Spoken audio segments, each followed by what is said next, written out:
Olwaleero abanoonyiboobubudamu okuva mawanga ag'enjawulo nga ssaawa eno bawangalira mu kibuga Kampala basisinkanye ab'ekitongole kya gavumenti ki Justice Center Uganda okumanya ebizibu byabwe na butya bwe bandyagadde okuyambibwamu. Bano bakuŋŋaanidde ku ssomero lya Old Kampala mwe mubadde ne Abson Abeneza ategeezezza nti okutuuka e Kampala Jjajja Kiwalazima olw'abayeekera ba M23 abaali babatirimbula e Congo. Nga bw'omanyi ntalo abasinga ne bayikanga nga batuuse Kabale nga batambuza n'ebigere. Abasinga bw'aba ayingidde mu kifuso nga bamugambye ojja tuwayo gumu kitundu tujja kutuusa e Kampala. Kati awo ng'ogamba waye kangende neeno kati we twatuuka e Kampala ate ne batugamba mulina abanaffe bagamba nti mulina okuddayo eri Nyakabande saidi z'ekisoro oluusi nga tolina transport.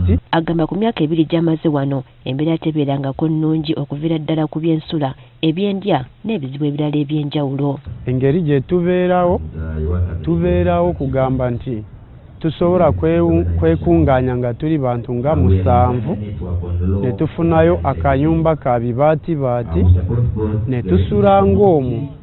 Buli ku makya ne tugenda ne tufunayo kamere ka leero koolezaako ng'Abasomaali.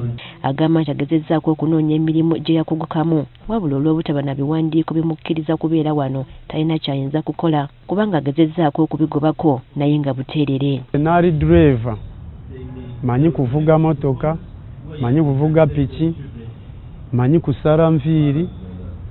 Naye sina obusobozi bwensobola kukolako mu maanyi gange nti nkole eki neeyimirizeeko. Ebizibu nga bino y'ensonga lwaki aba Justice Center basazeewo okusisinkana abantu bano ababundabunda okumanya butya bwe bayinza okubayambamu.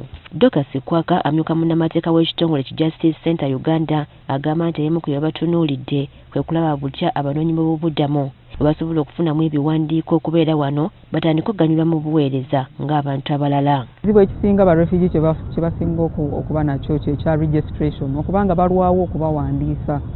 Bajja wano ne bateekamu application yaabwe ne balinda ne babagamba komawo weeks 2, komawo weeks 3, komawo mu mwezi. Ogenda okusanga abamu nga bamaze wano emyaka nga3 tebannaba kuba confirming status, ate baba tebannaba confirming status buli gy'ogenda bakusaba ID eyo.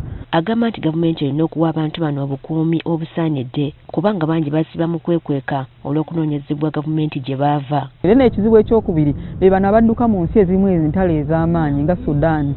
Basaba dduka eno nga wali ya part of the government baba basigala bakunoonya. Era eno still babanoonya batulaga messages za njawulo baloopyeko ku poliisi naye nga bali mu kukola ki bakyabanoonya paka kati bo kye basaba government nti ebawe protection.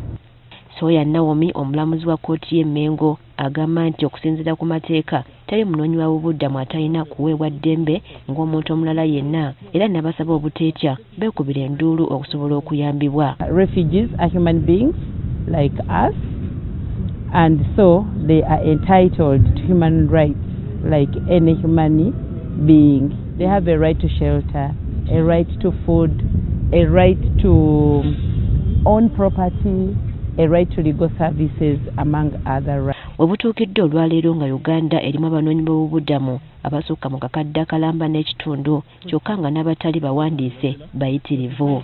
Priska Namulema agaffeeyo ku Spark TV. For the partnership, the Sharaka. Thank you very much.